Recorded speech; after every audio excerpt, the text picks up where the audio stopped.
Good morning, everyone, and good afternoon, depending on what part of the country you're in.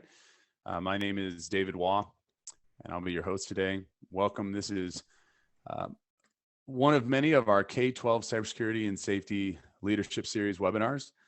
Today, we are focused on how technology teams impact student safety, both online and in the classroom. I'm joined today by uh, panelist, Ms. Toni McPherson, who I'll come to her momentarily for introductions. We were going to have several panelists today, but unfortunately, one of our panelists could not join us, and we wish her the best, Ms. Shelley Batcher. Um, Before we get started, I'd like to just go through a couple housekeeping items. Attendees are all being muted. If you have questions, please submit them into the chat or the Q&A panel, and the moderator, myself, or another individual will be assisting you, and we'll do the best we can to get to those questions at the end of today's session. Yes, this webinar is being recorded and will be shared with all participants, registration, attendees, etc., and that will be provided out after today's event. So let's go ahead and jump into our agenda for today. We are going to, I'll make some basic introductions, give a little bit of background on who we are here at Managed Methods and talk about cyber safety in K-12 schools. And then we're going to get into an interactive conversation with our guest today, Ms. Toni McPherson, to talk about how technology teams can make an impact. And then we'll wrap it up with any questions from our audience today as we get started. So let's go ahead and jump forward. Again, by way of introduction, my name is David Waugh. I am a member of the team here at Managed Methods. I am responsible for our sales and customer success organization here. I work with Toni here and many school district technology leaders like herself. Very, very proud to be a part of the Managed Methods organization. I'm also very in tune with this because my family is right front and center in the education world every day. I have young children using Chromebooks and Google Workspace and Microsoft and other online collaboration tools like Zoom like this, as well as my spouse. My wife is an elementary education professional. So I see this day in and day out. But it's not just me, it's also many of my colleagues here at Managed Methods. A little bit about our company. We are headquartered at the foothills of the Rocky Mountains in Boulder, Colorado, just a little bit northwest of Denver, Colorado. The company was started back in 2014. We're a small but growing organization. I like to say small but mighty. Tony's heard me say that before. We are a rapidly growing organization. We have regional sales teams around the United States. Our customer service engineering development organizations right here in Boulder, Colorado. And as I indicated, not just myself, but many of my colleagues, we live, eat, breathe, and sleep this because we are parents with children in school. We have family members. Some of our team members, their parents or their brothers and sisters, aunts and uncles, are educators. And of course, our friends like Toni here, who's joined us today. So we are very much involved with the education community that we support. We are also tightly aligned with our partners in the industry, Google, Microsoft, Zoom, and many others, as well as national and regional consortiums such as COSIN, the Student Data Privacy Consortium, and more. Here at Managed Methods, our focus, our mission is on protecting our schools. Cybersecurity, cyber safety, data protection, compliance is what we're all about here at Managed Methods. And we provide a single unified platform to provide school districts that are using Google Workspace, Microsoft 365, Zoom Meeting, and other popular applications for either email, cloud-based file sharing, cloud-based collaboration, etc. That is our mission. That is our goal. We're protecting thousands of schools around North America and even a few international clients. Of course, we work in Canada and we have clients across the Pacific Ocean as well. So let's jump forward a little bit and let me just give you a little more insights into Managed Methods and specifically what we do so that it can tie into then our conversation here momentarily with Toni. So how we work is a software as a service. We are 100% hosted in the cloud. We are actually hosted inside of Google Cloud Platform. We are API-based integrations. So what that means is we are not installing any proxies. There's no gateways. There's no thin client software that gets installed on a laptop. There's no virtual appliances or servers that are installed in your district. There's no extensions on the browser. Everything is 100% down in the cloud. It sets up and activates in minutes. There's no impact on your performance. There's no latency. And in fact, the end user experience does not change whatsoever. We also do not store any data. It never leaves your Google or Microsoft or Zoom environments. We're simply analyzing the data through the API connections, which provides for an extremely powerful user experience. It's easy for you to implement. It's easy for you to manage. And the total cost of ownership and operation of it is very, very efficient. More specifically, what we're doing, and Toni will talk about this a little bit more as we get into our discussion, is we are monitoring and auditing 24/7 your, whether it be Google Workspace, whether it be your Microsoft, Exchange Online, OneNote, OneDrive, SharePoint, Teams. It could be all the components within Google Workspace of Classroom, Drive, shared drives, chat, etc. 24/7 monitoring with streamlined reporting, visibility, and analytics, which then allows us to apply a layer of data security and privacy and data protection to prevent against accidental data loss, intentional data loss, data that should not be leaving the district or should not be leaving a district in a freely shared manner, whether it be via emails or file sharing. In addition to that, we're applying additional layers of advanced threat protection to protect against phishing attacks, malware that could lead to ransomware, and other types of data compromises within your organization. And then that leads to the last component of our platform, which we're going to really focus more on today, and that is with our ability to monitor all of the content and the user behavior and the activity. We felt it was important for us to provide an additional layer of safety. So in this past 12 months, we introduced our Signal Safety Platform, which is machine learning based technology with AI that helps detect signs of threats, self-harm, the cyber safety aspects. And we'll talk a little bit more about that as we dive into things with our guest. So cyber safety in the K-12 schools, what is it that really mean? When we say cyber safety, what are we talking about? Of course, many times people look at cyber safety, they think first and foremost of kiddos and keeping kids safe online. And yes, that is certainly part of the core mission we are here at. But when we talk about cyber safety in K-12, we're talking about the safe and responsible use of that technology by all of the human beings interacting with these technology systems. And, I borrow a definition here from Mr. Miguel Gulen from the TEA in the state of Texas, where he, publishes this definition of safe and responsible use of technology in which digital citizenship plays a key role. And I think that's core to say. It's about the responsibility and how we interact with each other through that technology. Now, of course, as we talk deeper into this, what are some of the risks, some of the exposures, some of the items that are core to this conversation? We're thinking of threats of violence, cyberbullying, harm to others, harm to oneself.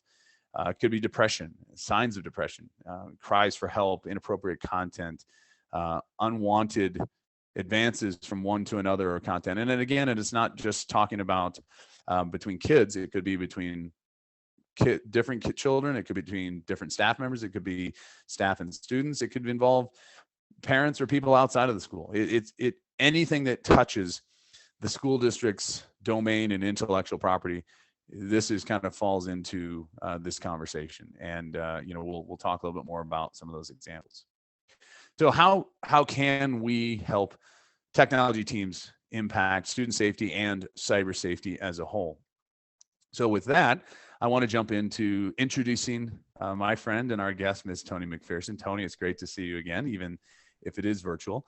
I'm glad to hear that you have survived all the nasty weather things that Mother Nature has thrown at you folks down there in the community of Beaumont and in Southeast Texas. By way of introduction, I'm going to let Toni tell us a little bit more about herself. But again, I'm pleased to have with me today Ms. Toni McPherson, the Director of Information Systems and Services at Beaumont Independent School District in Beaumont, Texas, a part of the Education Service Center Region 5 down there. So Toni, thank you for joining us today. Again, we were going to have some other panelists, but now you get to be on stage solo with me. So thanks for being here. Why don't you introduce yourself, tell us a little bit more about your role, responsibility, and Beaumont ISD. Hi, everybody. Thank you so much for having me. Again, my name is Toni McPherson with Beaumont ISD. We're about 90 miles southeast of Houston, just on I-10, really close to the Texas-Louisiana border. I have 16 years of IT experience, higher ed, K-12, and some corporate background. I've served in my current role here at Beaumont ISD as the director, just made my 3-year anniversary. At BISD, we serve just a little over 17,000 students and 2,700 staff. We have 35 sites and 28 campuses. We have a lean and mean, mighty team. We have 13 IT staff, which is why we utilize tools like ManagedMethods to help compensate where our lean team is trying to keep our students safe on all the IT systems. And our population is 89% economically disadvantaged here at Beaumont ISD. Our systems and environment here is mostly Chrome devices. We have Chromebooks and Chrome tablets as we serve pre-K, kindergarten, first grade population with the Chrome tablets, and then Chromebooks from 2nd to 12th grade. And then we also have some Windows devices, Windows desktops, and Windows laptops that our staff utilize, and then also in our labs. And then we do have a small pocket of some Apple devices and some special CTE labs. So we have kind of a myriad of devices that make up our environment that we are able to utilize all these tools that I'm going to talk about in addition to ManagedMethods today. So thank you again so much for having me, and I'm excited to be here. Well, Toni, thank you so much. Excited to have you here as well. I can go ahead and pull this down here. I'm going to do something real fast. I'm going to do a stop share momentarily as I can get this to work, and then it should be a little bit easier. I'm going to ask our moderator behind the scenes, Jake, is it now unshared and we can just see Toni and myself? Yep. Okay. And then we'll go back to the slides as need be. Well, again, Toni, it's a pleasure to have you here today. It's been a while. I think the last time we saw each other was when we were together at the Texas Education Technology Leaders Conference. And again, I'm glad to see that you have weathered the storms that have come through the Beaumont community. So let's go ahead and jump in then into our topic of today. So for district technology teams, how has the landscape changed for student safety? Let's start with that. In schools over the course of the past few years, and of course, we know that over the past 18 months or so, the landscape has drastically changed as a result of the global pandemic. So how has the landscape changed when we look at student safety when it comes to the technology department, and how has your team specifically been impacted there at Beaumont? So prior to the global pandemic, let's just talk a little bit about that. So I came into this position right before the pandemic hit, and we had noticed a trend with our students in digital citizenship that they were accessing technology at a much more rapid rate than, like, say, I remember when I was in school. And we feel like they made a leap to technology where they were utilizing devices at 2 and 3 years old. And like, I remember taking keyboarding classes prior to using computers to learn computer fundamentals and computer basics. And this generation had missed that. And so they missed the whole digital citizenship and the digital safety that you referenced in your slides. And so we had to take a glance back to address those kind of needs. And so we realized that a lot of our students were missing that even prior to the pandemic. And then when the pandemic hit, like in my district, we were not one-to-one prior to the pandemic, but the pandemic accelerated our one-to-one implementation. And so BISD went completely one-to-one in January of 2020. And like I said, prior to that, we had pockets of carts at different grade levels. And like, our students didn't even have access to student email at that time prior to the pandemic. It wasn't even turned on. But when the pandemic happened, we rushed to get devices out. We rushed to turn on all these tools that they didn't have access to. Zoom was used in the corporate environment that I came from often. We had Zoom meetings as we had satellite offices and things like that, but Zoom was relatively unheard of in a K-12 environment. And then all of a sudden, our admin office was Zooming, our students were Zooming with their teachers, but they didn't really know Zoom etiquette. And so what were we doing to help keep our students safe on Zoom? And how did that change our landscape? Well, we noticed as the IT department and the IT team that the school building served as the brick and mortar safety net. And the IT department became that safety net. So we had to utilize all of our digital tools to become the front line defense for our students as the safety net.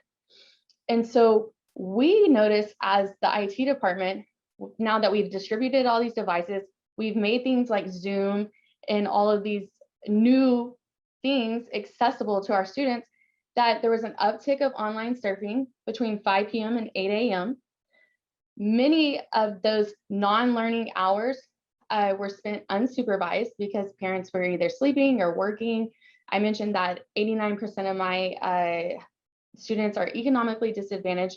Many of them live in single parent households with multiple children.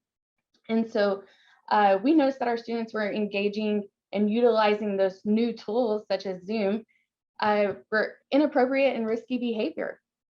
And the IT department became the safety net and not necessarily equipped with some of the same social emotional tools or the counselors. So what do you do? And that's where tools like ManagedMethods come in. And so you hit I think you hit on a great point, is you talked about all of a sudden so many children around the world and school districts around the world, parents, families, were all of a sudden faced with, wow, we've all of a sudden got this whole new landscape and of technology in front of us. And as you talked about, throughout the pandemic, there was way more forced communication via electronic means, but also creative, uses of that technology.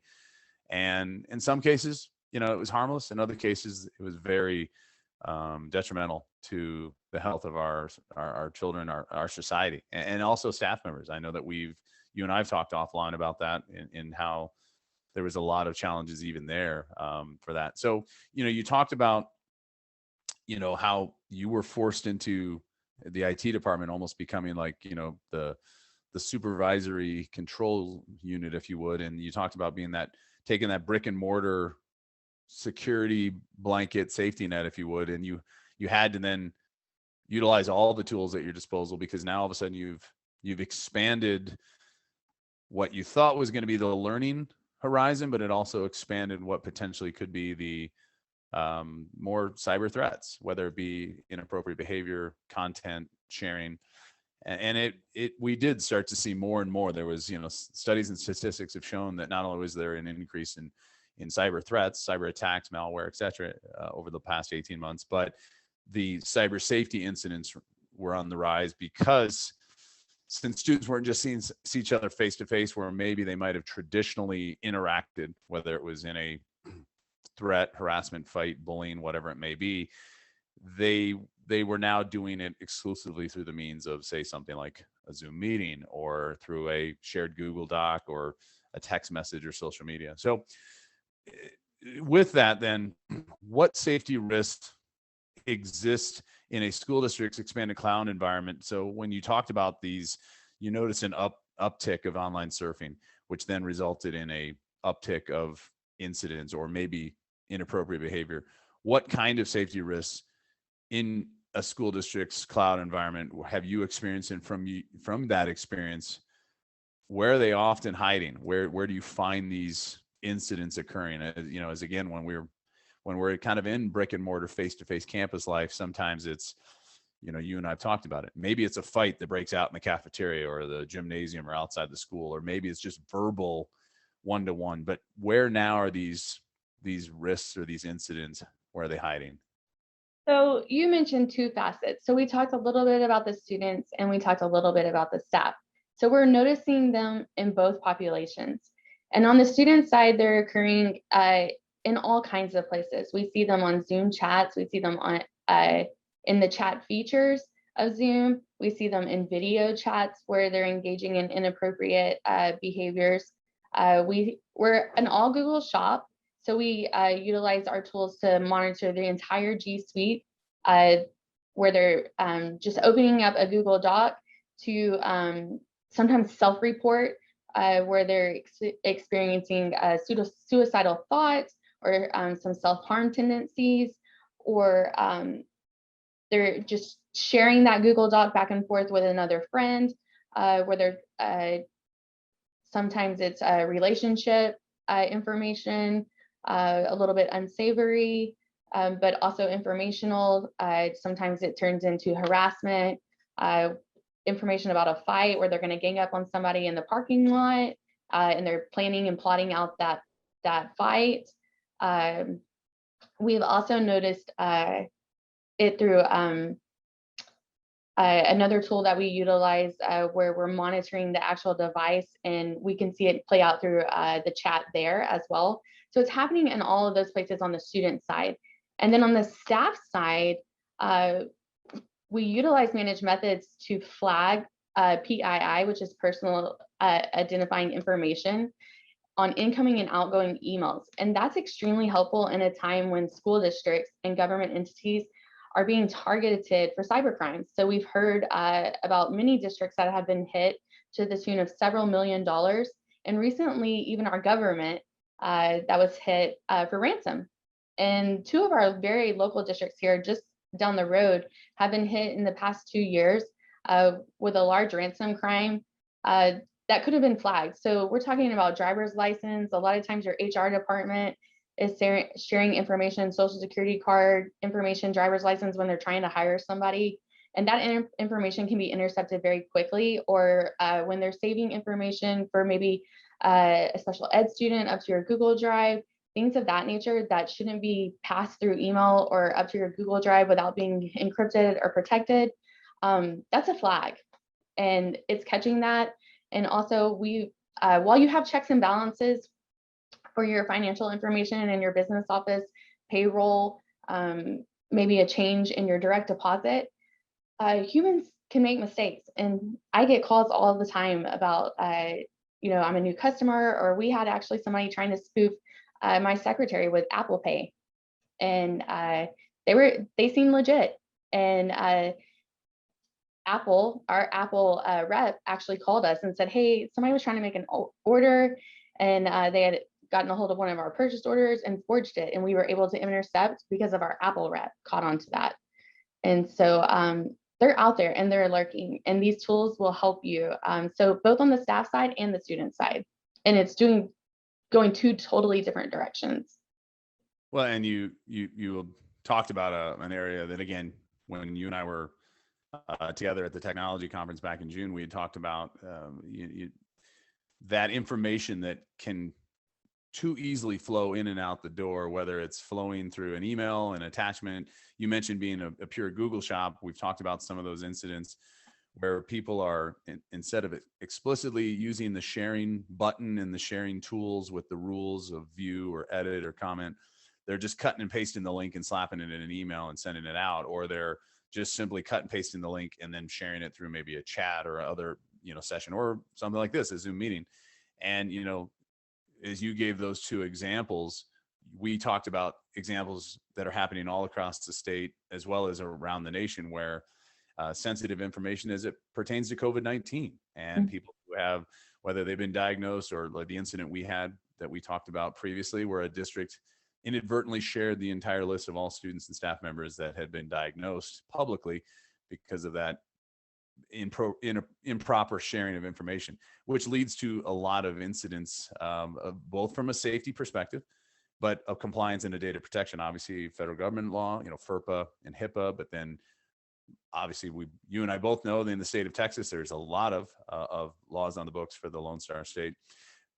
And those things have ramifications back to the safety side of things, because in a lot of those incidents we've talked about, especially with in the case of exposure of the list of who was exposed to COVID or whatnot, it led to unwanted approaches or human interaction, whether it was cyberbullying situations, whether it was threats coming from parents against the district, student to student. Unfortunately, the pandemic has caused a major divide, which thus makes your job and the job of people trying to protect the schools is awfully much harder. So, well, thank you for sharing that. So let's move on to some other topics here. So, you talked about the tools and the means of what you're trying to accomplish here.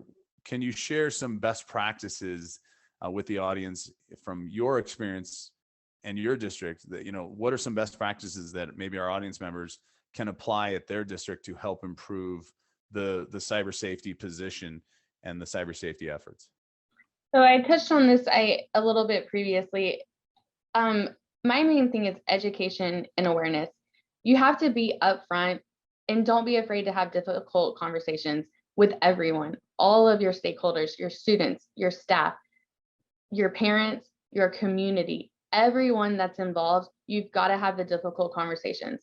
In our district, we're not shy about the monitoring tools that we have in place to safeguard our students. We let our students know, hey, this is in place, and we are watching you, but not from a standpoint to necessarily get you in trouble or correct you, but because we want to keep you safe. And we let them know about the dangers that are lurking on the internet. Like I said, in a time where I was still learning how to keyboard and type on a computer, times have changed. Things have evolved. There are people out there trying to do ill will, groom our teenagers for sex trafficking, anonymous chat rooms. We had an incident with actually a 9-year-old in elementary school that was engaging in an anonymous chat room. And to be honest, guys, I didn't know what an anonymous chat room was. So when it came to my attention, I had to Google and find out what an anonymous chat room was. And then so I could block everything on my domain, I had to Google all the anonymous chat rooms, all the extensions that even existed, because I had a 9-year-old in my environment that was engaging in that type of behavior and was being groomed by a local sex trafficking ring. I mentioned that we were connected to a big interstate that runs from one side of the nation to the other. And here I had a 4th grader in my community that something very bad could have happened to her, and her mom had no idea.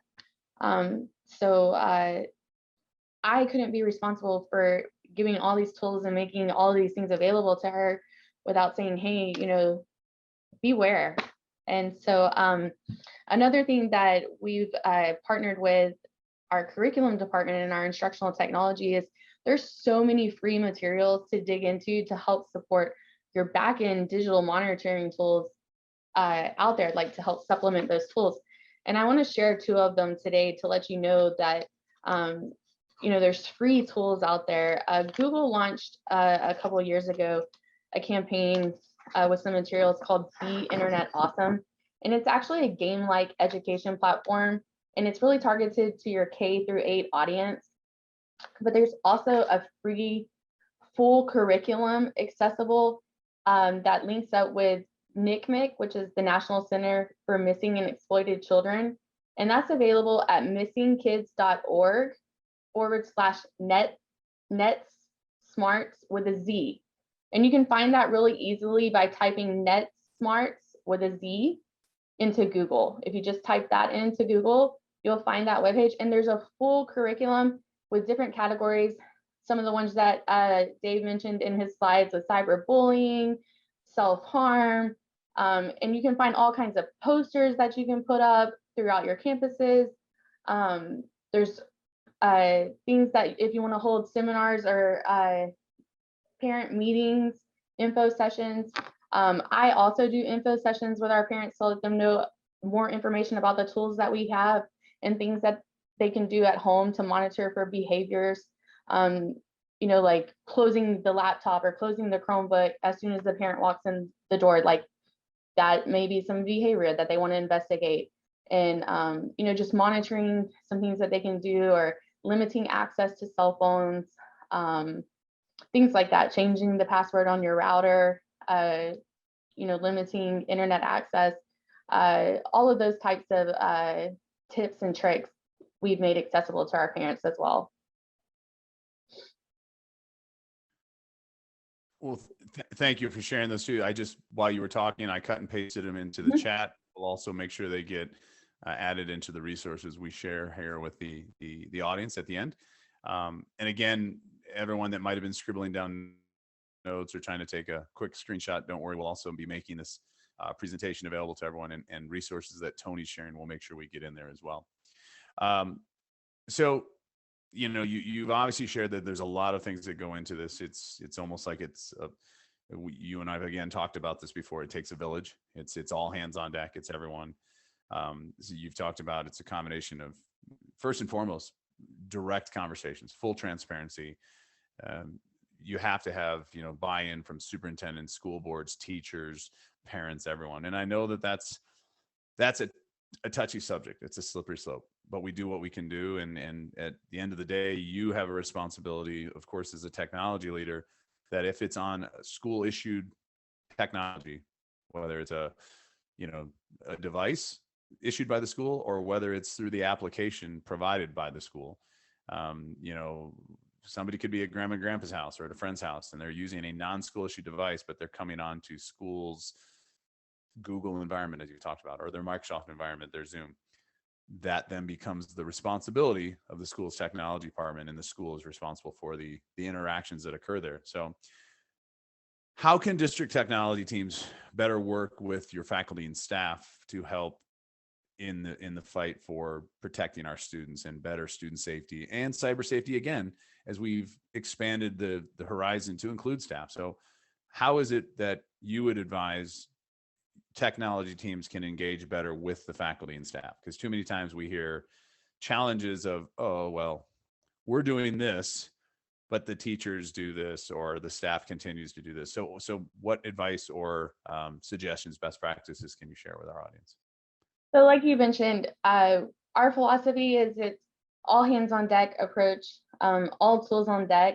Of course, you don't have so many that you can't manage, but we've selected a few that we feel like can make the biggest impact. We engage our students, our staff, our parents, and our community to help support our student safety in all matters, including digital safety. And we also take the approach that it's not a matter of if, but when. So we say that it's going to happen. So in that mindset, you can better prepare for the event. So if you educate your students and you talk about it and you have those difficult conversations, you can be better prepared for when the event happens and go through all of the scenarios of when, not if. And like you mentioned, we're monitoring anything that we're responsible for. And it took our stakeholders a long time to realize that if you bring your personal cell phone onto campus and you connect it to my Wi-Fi, I'm monitoring your personal cell phone because you're on my Wi-Fi, and it's my duty and my responsibility to make sure that you're safe on my Wi-Fi. And anything that you do on a district-owned device or district internet, it's our duty and our responsibility to keep you safe while you're utilizing that tool. Even if you're at home and you're on the district's Chromebook, that's our duty and our ability. So we had to work really hard to educate our stakeholders about kind of where that intrusion stopped and started. It was very difficult for a lot of people to wrap their heads around kind of that definition and see that through, and talked about, kind of where that responsibility lied. But once we kind of changed the mindset of it's an all hands on deck approach. So even though you're at your house and on your device, we're still all in this together, and we want you to be safe no matter what, no matter where. And then they were like, oh, okay, we get it now. It was like a aha light bulb moment. And it's not a matter of if, but when. So it's going to happen. So let's all talk about the event and see what we can do to prepare to either mitigate the risk or, mitigate the fallout of when. And so that's why we've selected the tools that we do have in place. And again, I mentioned that we have such a lean staff and that the landscape has changed over time and then was exacerbated, especially in my district with the pandemic and the overnight expansion of our one-to-one implementation. I mean, it literally did happen for us in about 6 weeks. And I was actually gone with COVID for 4 of those weeks, and my team just rolled out without me. And so we do utilize a number of different tools that were carefully selected to protect our students, our staff, and our infrastructure, which is super important in the environment that we live in right now. And you alluded earlier, again, it's not just one tool, it's many tools. It's and a lot of people have heard maybe my presentations before. You saw my presentation when we were together in Texas at that conference. It is a multi-layered approach.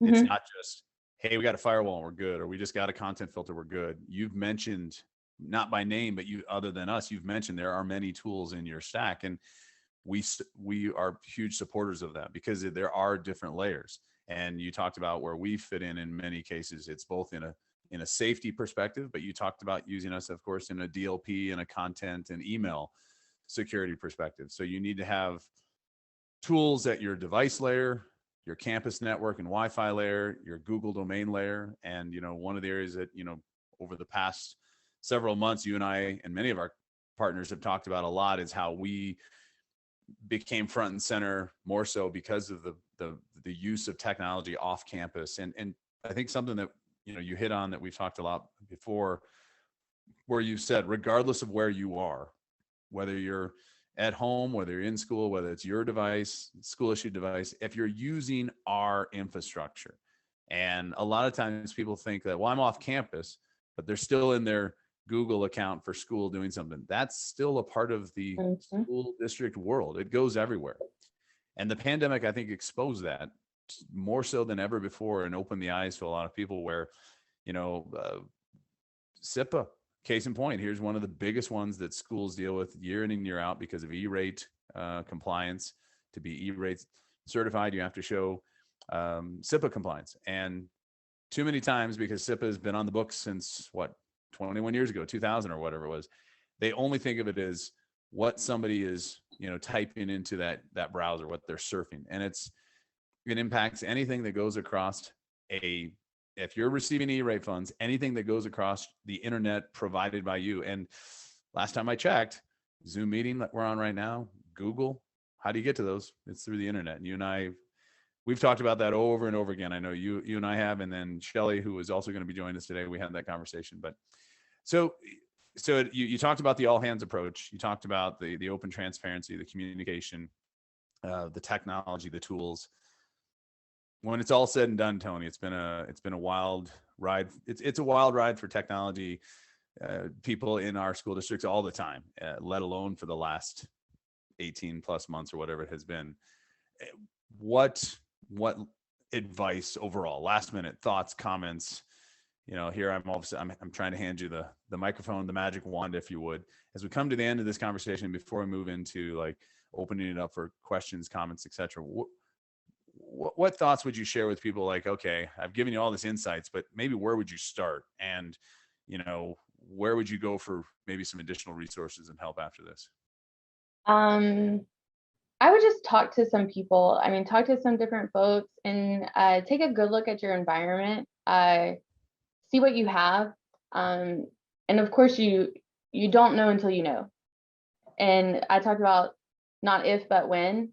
And usually, unfortunately, some of these things happen when an event does occur. And sometimes you don't know it's happening until it happens. And unfortunately, a lot of things are brought out of that. And I told you, we're not shy about the tools that we have, and I'm not shy about telling people that things do occur. They do occur in my district. It's unfortunate, but we try to get ahead of them, or we try to mitigate them when they do happen. And so if you think they're not happening in your district, it's because you don't know about them. So reach out to your region service center if you have one. Reach out to districts around you. I'm happy to be a resource for you. Obviously, reach out to the folks at ManagedMethods. They're great. A lot of people will give you, will do an analysis for you to let you know what's occurring on your servers, your drives, what's happening with your internet traffic, what your kids are doing.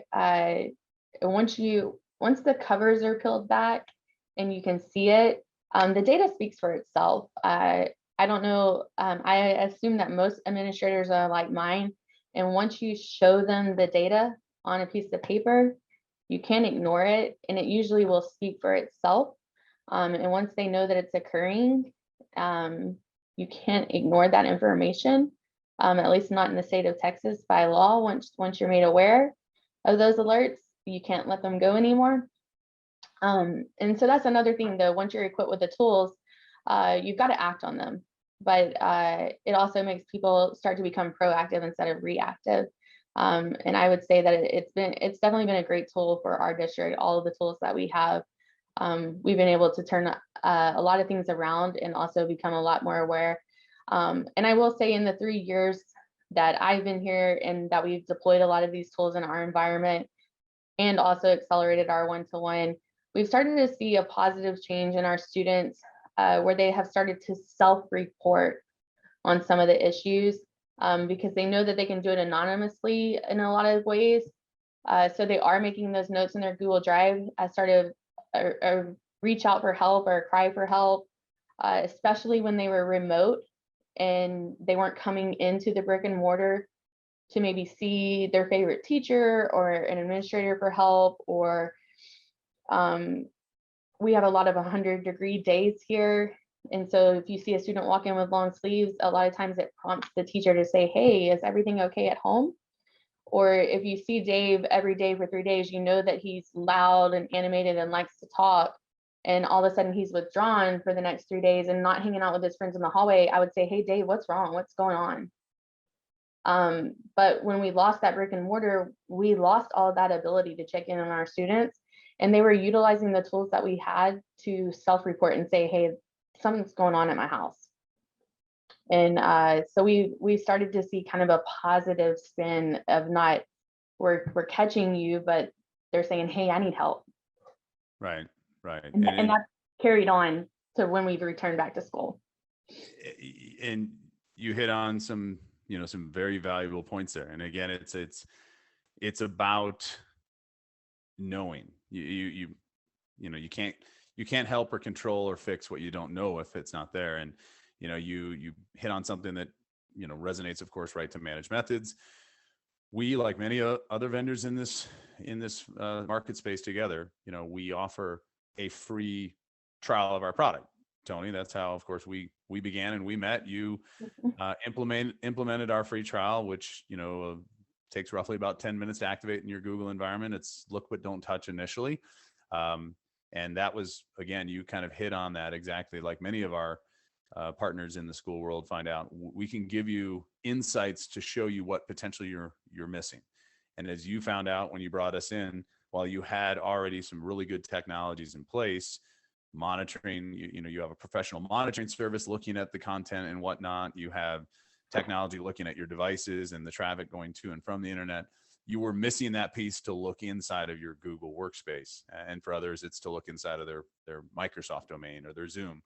And that's what we're all about here at ManagedMethods. So thank you for sharing all this information. I want to kind of take care of some housekeeping items again and turn it back to our audience and maybe open it up for some questions. I'm going to go ahead and come back to the slide deck. Toni, I'll ask you, can you see are we back to the deck here? Yes. So we'll open it up to the audience for questions. And while we're doing so, I'm going to also share some additional resources. Again, this slide will be made available, this slide deck, to all registered participants, whether you attend today or not. Some of you might watch this as a recording. So if you have a question for Toni or for myself and ManagedMethods, it could be a question about ManagedMethods with Toni or something off topic as well. So if you have a question, put it into the chat or the Q&A, and one of us will try and take a look at that. Also, some resources that we've shared. Toni's helped assemble this, and our team's assembled some of this. September, as we come to a close here, has been National Suicide Prevention Month here in the United States. And I think it's a global initiative as well. Obviously, a serious topic in the world we live in today, and some resources here that you can go out and learn more about. National Bullying Prevention Month comes up here in October, which we begin tomorrow. Hard to believe. Tomorrow's already October. I know here in the weather is changing in Colorado. The leaves are changing. We've even seen some snow in the high country. As we move into this month of October, National Bullying Prevention Month, more resources that are out there. it is a community effort, like you talked about, Toni. And it's all hands on deck, all tools on deck there at Beaumont. Um, we're proud and honored to be a part of your technology stack and partner with your district there. So there's these resources. Of course, there's many more resources. And some of those resources are someone like Toni and your peers out there. And that's what we highly encourage you to do. Reach out to your fellow districts right there within your own region. From state to state, there's going to be different regulations. Toni mentioned some regulations, some laws there in the state of Texas. We talk about cyberbullying. There's David's Law, which is one of the laws in the state of Texas that requires, as Toni mentioned, they have to report cyberbullying or threatening acts between students if there is documentation of it and it's been shown in an alert. So having resources available to you, having peers you can reach out to, it's in all of the above. It's a technology stack. It's a plan of action within your district, as Toni talked about, from the top down, your leadership at the superintendent, school board level, all the way through every teacher, faculty, custodian, food service, transportation. Everybody's got to be a part of this, including the community, parents, and you name it. And, some we talked about even here at our office, we're all in this together. It takes the village, and you may not be a parent, but you see something, you maybe say something, you got to interact. And so we thank everyone for joining us today. I especially thank you, Toni, for taking the main stage. You were going to be sharing this with another school district education technology leader, but thank you so much. Also, thank you as always for your support and what you do in the community. Thank the audience members and participants. Again, we are Managed Methods. You can learn more about us at ManagedMethods.com. We are one of the leading tools out there in this fight, and we're there to try and help education organizations protect against cyber threats, ransomware, phishing attacks, malware, inappropriate data usage, data leaks. We're also here to help in the fight with cybersecurity and cyber safety and self-harm, as we talked about front and center today. So if you have Google Workspace, if you have Microsoft 365 email or OneDrive or SharePoint, if you're using Zoom, we can help you address all of those layers. And again, it takes multiple layers inside of a growing technology stack in a school district. And again, Toni, thank you so much for joining us. I'm going to pause real quick. I'm looking for the chat panel. Jake, I'm going to ask our behind the scenes moderator, have you seen any questions pop up? We do have a couple. Okay. So I can shoot them at you right here verbally if that works the best. I think I got one right here in front of me. So it says, I hope this isn't too techie, but how does the platform work with the Google platform? I think maybe this one I'll take, Toni, but you can chime in. Just trying to understand how data is collected. So very good question from an audience member. I'm kind of real quickly paraphrasing as I look through this. They're trying to understand how our Managed Methods platform interacts with the Google platform. So again, our product is 100% based in the cloud, and we're using API technology, application programming interfaces, to connect into your Google environment. So when Toni went through this exercise, she signed up for a free trial on our website, ManagedMethods.com. Click on the free trial button, and then you receive activation instructions, which basically prompts you, if you're a Google shop, and I'll use that for the example since Toni here is Google shop, you would go to the Google Workspace Marketplace, I think is now what they call it, and you would just search for the Managed Methods activation utility, and it basically is a quick fill out a few questions. You've got to put in some usernames, passwords. You have to be the Google admin for your environment, and the OAuth token exchange occurs. There's no software that you go install there's nothing you install anywhere in your district's domain. And so the question that was then second to this is, are we collecting data? Where's the data stored? We're not collecting any data. This is all data that resides in your Google domain or Microsoft domain. All we're doing is, once you set up that OAuth token that allows the APIs to talk, we can then analyze the data as it stays in your environment. And so when we talked about, or Toni alluded to, off-campus device monitoring. We're not actually physically monitoring the device with our technology. We're monitoring the interaction from any device into your Google environment. And Toni, I'm going to now ask you to chime in, because this comes back to the multi-layered approach. You have us monitoring the data. So we're monitoring what happens in your Google Workspace at Beaumont ISD, regardless of the device, regardless of the location. It's any data that flows in, out, or through your Google domain, regardless of which Google app it is. Right. Gmail, Drive, shared drives, Classroom, chat, Hangouts, Google Meet. You're monitoring all that regardless of what the device is. And then you have other technologies that physically reside on school issued devices, correct? That's correct. So it goes back to what the district owns, so like district property.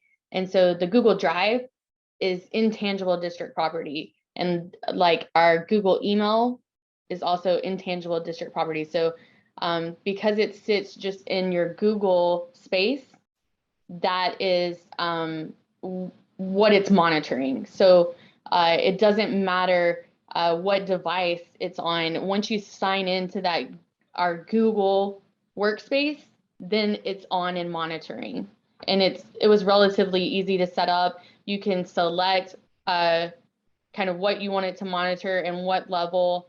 And that kind of goes into the next question about how are we able to balance the alerts with everyone else at your district.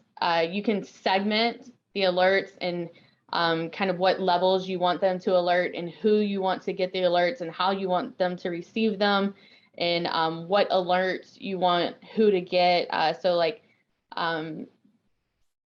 the self-harm, cyberbullying, and things of that nature. Like if you want that to go to campus level or counselors, and then things like phishing and malware, I don't know if a counselor may not know what to do with that. We would want those to come to the IT department and things like that. You can set all of that up whenever you're in your selection of your Google Workspace, like how you want those alerts to go.